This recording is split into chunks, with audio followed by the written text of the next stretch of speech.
Bagi saya, Abraham Samad itu pembela koruptor.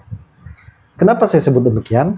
Karena bagi saya, seorang mantan ketua KPK kemudian diam ketika ada upaya pelemahan dalam pemberantasan korupsi itu sama dengan membela koruptor. Coba teman-teman searching atau cari di Google Abraham Samad kritisi pemberian amnesti Hasto dan abolisi Tom Lembong. Kosong, tidak ada rekam jejak digital Abraham Samad mengkritisi pengampunan dari Presiden Prabowo ke terpidana kasus korupsi. Abraham Samad malah sibuk mengurus soal ijazah palsu Jokowi. Coba cek isi podcastnya, sebagian besar membahas ijazah Jokowi. Soal amnesti dan abolisi itu pun hanya satu video, tapi penjelasan dari Henry Satrio atau Hensat yang tampil sebagai narasumber. Tidak ada monolog khusus Abraham Samad untuk mengkritisi kebijakan Prabowo yang banyak disorot aktivis anti korupsi itu. Apalagi Abraham Samad bicara di media untuk menyorot soal amnesti dan abolisi pertama dalam sejarah yang diberikan untuk koruptor. Tidak ada. Abraham Samad seperti tidak peduli atau takut mengkritik Prabowo.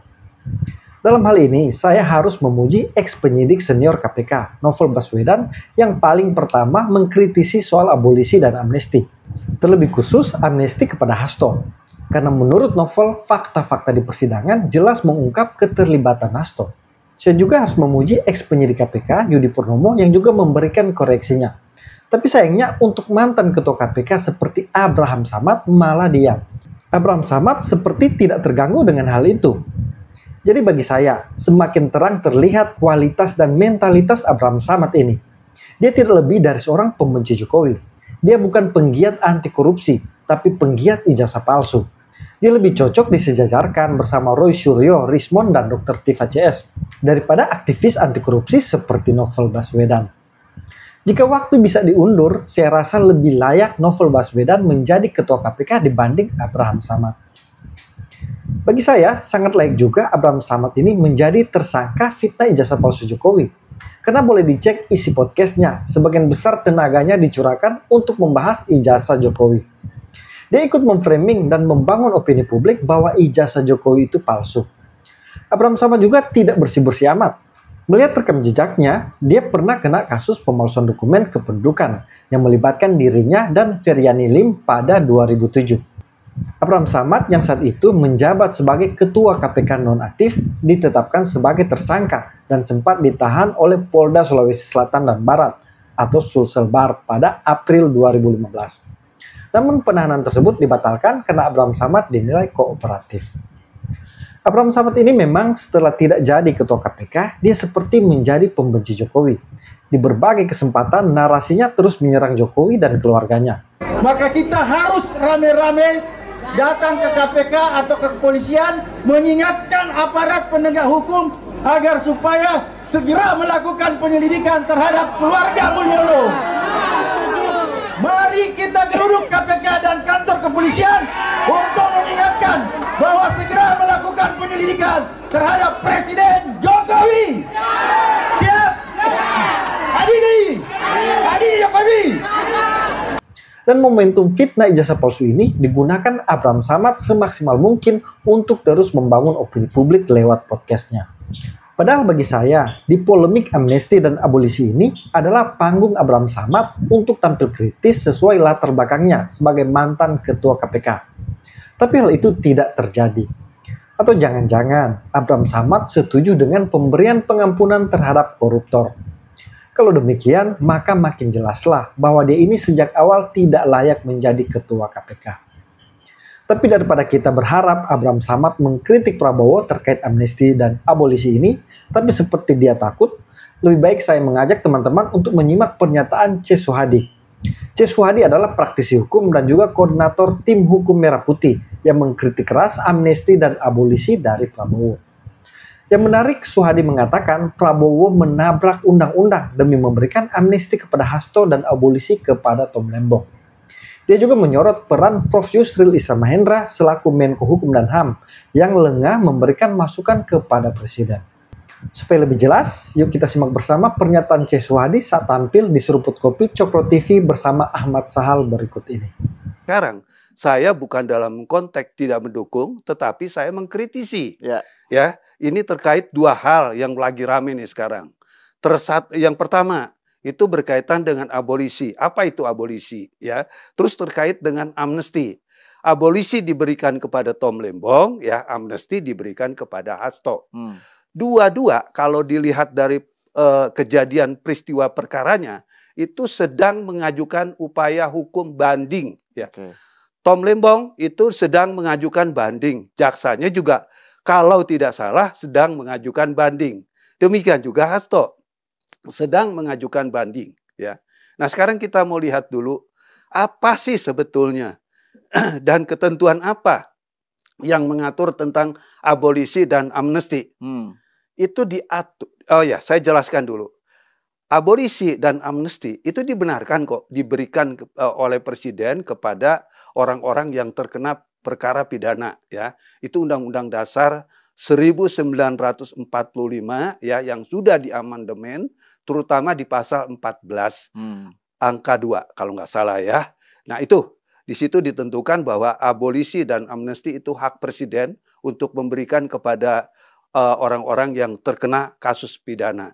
Nah sekarang kalau kita melihat lagi, sebetulnya turunan dari pasal 14 ayat 2 Undang-Undang Dasar 1945 itu apa gitu ya. Ini kan harus ada turunannya. Karena Undang-Undang Dasar itu nggak berdiri sendiri. Ya. Dia harus mempunyai turunan. Ya. Turunan itu biasanya undang-undang.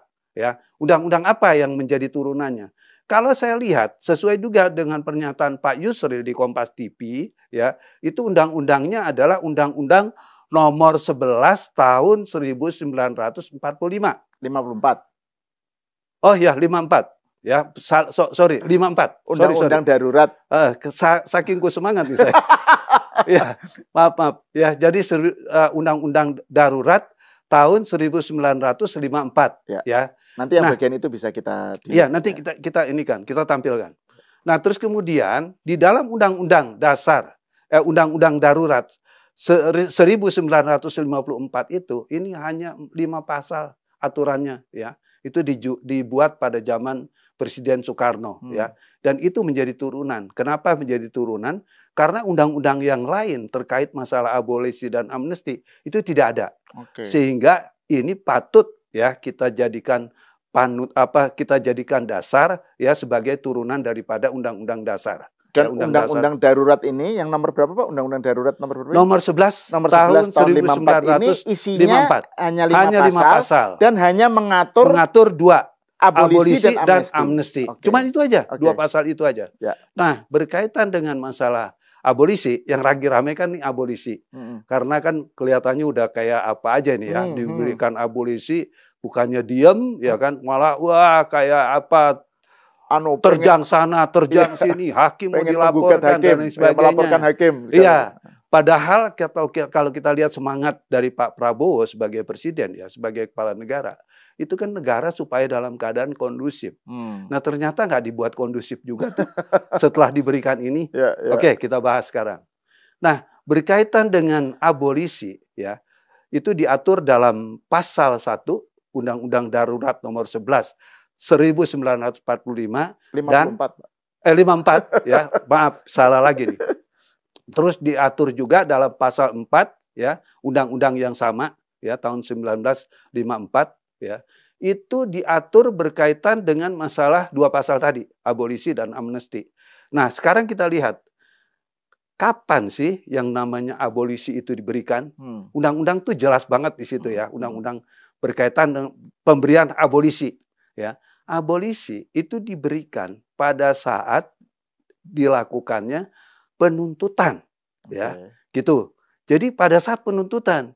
Nah, kalau kita lihat parameter penuntutan ya, kalau kita lihat lagi nih secara kacamata hukum, apa sih yang disebut dengan penuntutan ya? Penuntutan di sini adalah penuntutan yang dilakukan oleh jaksa ya, baik itu dalam kasus pidana umum maupun kasus pidana khusus ya. Itu misalnya berkaitan dengan tuntutan itu ada di tangan kejaksaan ya, jaksa KPK maupun jaksa di Kejaksaan Agung. Dan jaksa ini masih ranahnya eksekutif. Eksekutif ya. Oh ya, ini juga ranahnya ranah eksekutif. Makanya undang-undang darurat itu menekankannya kepada kepentingan-kepentingan eksekutif ya. Makanya dikatakan sebagai ya hal penuntutan, gitu ya. Jadi pada saat penuntutan, dan penuntutan itu adalah merupakan rangkaian perkara pidana yang sudah diproses dan sudah dinyatakan P21. Itu boleh diambil abolisi.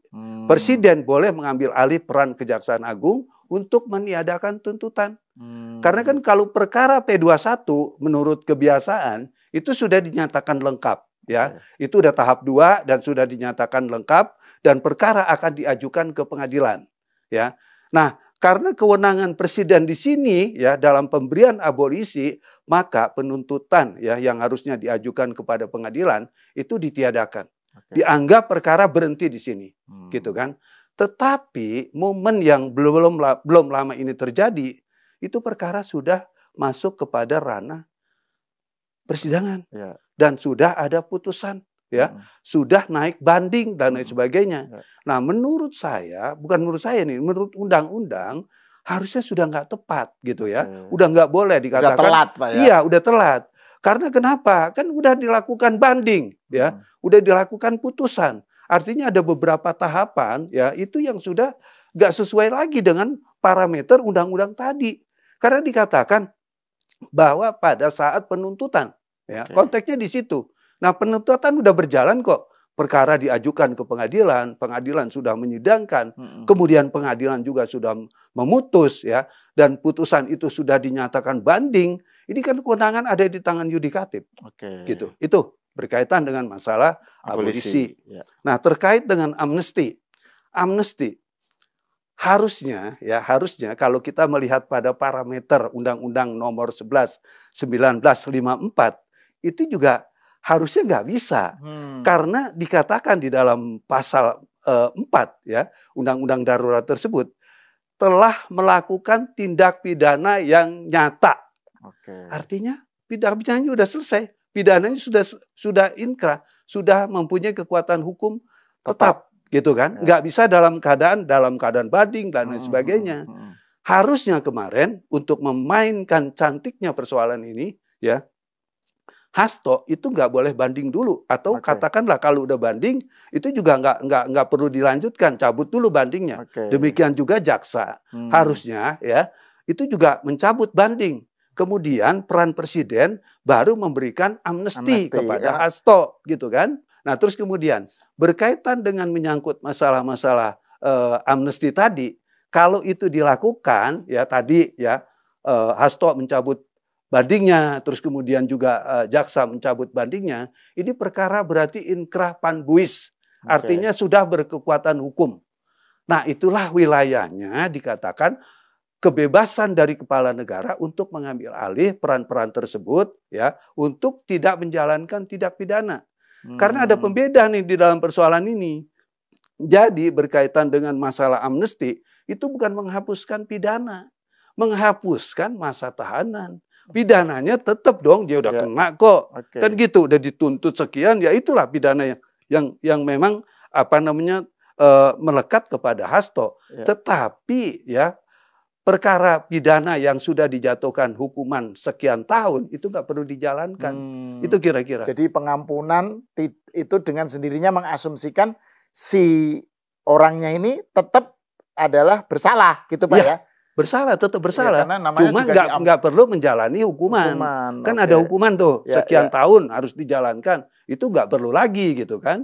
Ya, gitu. Nah, lepas dari soal fakta bahwa abolisi dan amnesti yang dilakukan Pak Prabowo itu menyalahi undang-undang Pak ya. Undang-undang nomor 11 ya, Undang-Undang Darurat nomor 11 tahun 54. Kan narasi yang berkembang, ini kan hak prerogatif presiden.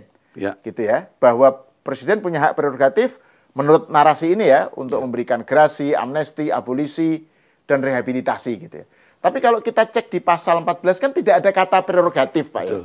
Jadi memang presiden punya hak untuk memberikan tadi itu gerasi, amnesti, abolisi, rehabilitasi. Nah, sementara abolisi dan amnesti kan diatur khusus di dalam tadi itu ya, aturan tersendiri gitu Pak ya. Undang-undang darurat. Undang-undang darurat itu. Nah, itu gimana Pak, menurut Pak Suhadi ini soal hak prerogatif ini?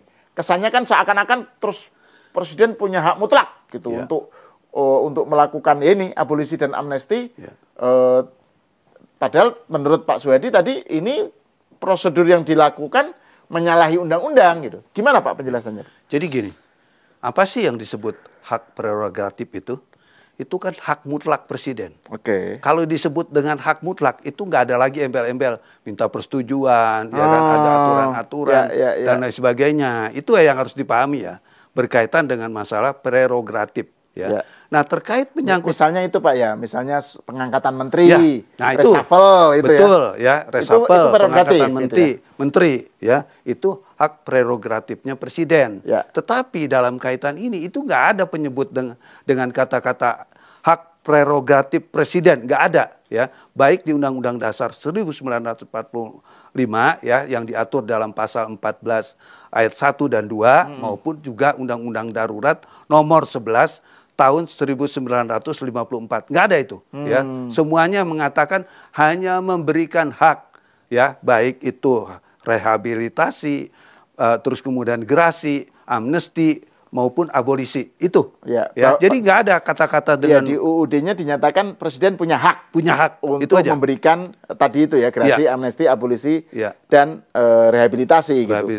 Adapun tentang bagaimana hak itu dieksekusi oleh presiden itu terkait dengan abolisi dan amnesti itu ada aturan mainnya. Betul. Gitu Pak ya. Iya.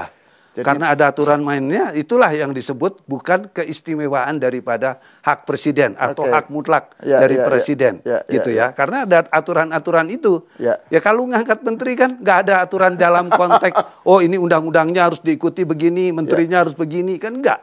Ya, itu hak presiden. Oh ini cocok kok saya dia jadi menteri dan lain sebagainya. Jadi kepentingan-kepentingan yang menurut saya lebih eksklusifnya disebut subjektif itu yang kelihatannya lebih mengental kepada hak prerogatif presiden itu tadi. Gitu. Makanya saya dalam kaitan ini ya, saya ingin coba mengusulkan kepada presiden untuk ditinjau kembali, ditinjau ulang baik amnesti maupun abolisi ini. Karena kenapa? Karena tidak sejalan dengan undang-undang yang ada. Gitu. Itu semangat saya gitu kan. Dan tujuan ini bukannya mau membuat heboh dan lain sebagainya, bukan. Ini sebagai koreksi. Saya sebagai pendukung Pak Prabowo Gibran dalam kaitan ini, saya ingin memberikan wacana yang berbeda. Tidak semua relawan itu terus mengekor yang kebijakan pemerintah kita yeskan. Tidak. Tapi dalam konteks membangun, memberikan suatu pemahaman yang positif. Jangan sampai juga nanti ini persoalan-persoalan akan terus bergulir seperti ini gitu kan. Saya mendapat perspektif baru dengan pernyataan C. Suhadi ini, bahwa Prabowo sebenarnya menabrak undang-undang dengan memberikan amnesti dan abolisi. Praktisi hukum seperti ini layak diapresiasi, karena walaupun C. Suhadi mengaku dia pendukung Prabowo Gibran, tapi tidak segan memberikan kritikan konstruktif dengan harapan diperbaiki Prabowo. Prabowo sebagai presiden memang harus diingatkan agar jangan salah jalan, dan salah satu tugas pendukungnya untuk mengingatkan hal itu dengan memberikan kritikan konstruktif. Saya rasa C. Suhadi ini juga masih lebih layak menjadi ketua KPK dibanding Abraham Samad, karena pemahamannya yang komprehensif soal hukum, serta berani memberikan kritikan yang konstruktif kepada presiden. Sedangkan Abraham Samad tidak ada lagi image dalam dirinya sebagai pendekar anti korupsi. Dia setelah tidak punya jabatan publik apapun, seperti depresi dan melampiaskannya dengan terus menyerang Jokowi. Sayangnya serangannya itu sudah terlalu tendensius, namun dia seperti terobsesi untuk menjatuhkan Jokowi. Bagi saya, Abraham Samad ketika benar-benar menjadi tersangka bersama Roy Suryo CS di kasus fitnah ijazah Jokowi, karirnya akan semakin tamat. Rekam jejaknya akan sangat-sangat buruk, mungkin akan muncul dalam sebuah judul berita online seperti ini. Abraham Samad dari mantan ketua KPK menjadi tersangka fitnah ijazah palsu. Terima kasih. Salam kontra narasi.